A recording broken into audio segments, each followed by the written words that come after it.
From the Detroit Free Press, it's Monday. Here are today's top stories, presented by Bush's Fresh Food Market. Calling all foodies, Bush's is hiring. Are you passionate about food, looking for growth, development, and excellent wages?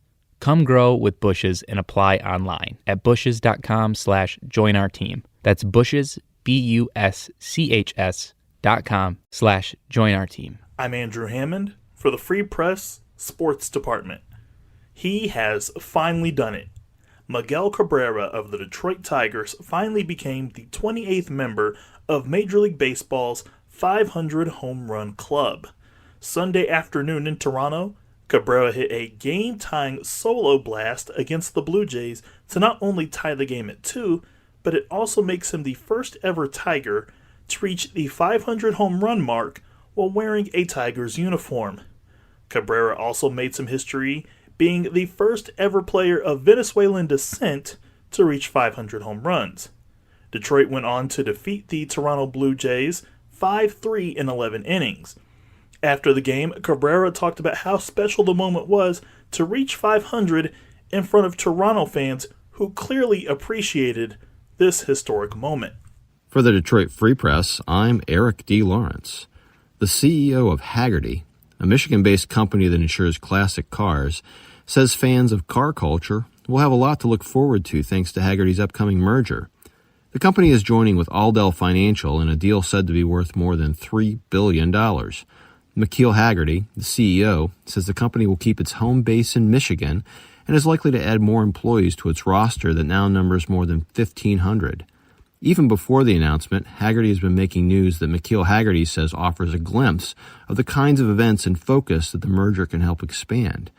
The company has acquired the Concours d'Elegance of America, an upscale automotive showcase, and plans to move it from Plymouth, Michigan, its most recent home, to the Detroit Institute of Arts in the fall of 2022. McKeel Hagerty says the goal is to include other nearby institutions and local schools in order to promote the heritage and history of cars. More automotive events that celebrate cars and their impact on society will help Hagerty fulfill its mission of preserving driving and car culture, according to the CEO. This is Phoebe Wall-Howard, an automotive reporter at the Detroit Free Press. During the summer, also Mackinac Island bureau chief. So a lot of people know of Mackinac Island as an international tourist destination. It's been the site of famous movies, known for homemade fudge and romantic carriage rides, incredible hiking, and really fun shopping, especially no cars. An island with no cars. But what few may realize is the impact that women have had on the island since the 1700s and the fur trade.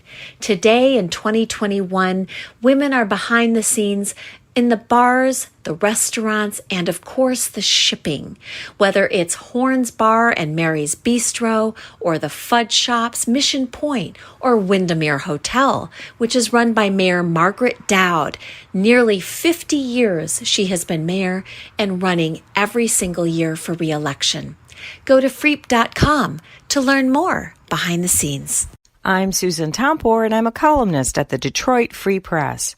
Given all the things people must worry about right now, everything from flooded basements to the pandemic, it's wise to imagine that people aren't exactly going to be worrying about the next data breach. Yet, consumers who hear about the latest T-Mobile hacking incident can't afford to just sit back. They're advised to sign up for 2 years of free ID protection, freeze their credit to prevent someone from opening up a credit card in their name, and pay very close attention to their accounts. T-Mobile says phone numbers weren't compromised, but cybersecurity experts wonder and say that seems to differ from what's being advertised on the dark web. ID thieves want to use your data to open up credit cards in your name, apply for unemployment benefits, and yes, steal your stimulus money too. And they're still trying to file fake tax returns and even steal information from tax professionals. The Internal Revenue Service continues to warn tax preparers to be on the lookout for signs of cyber attacks and phishing attacks. Best bet? Lock your doors at night and lock down your personal information as best you can as crooks try to continue to steal your ID. For more stories from the Detroit Free Press, be sure to check out freep.com. That's FREEP.com. If you're a fan and want to support our quality local journalism, subscribe. Go to freep.com/special offer.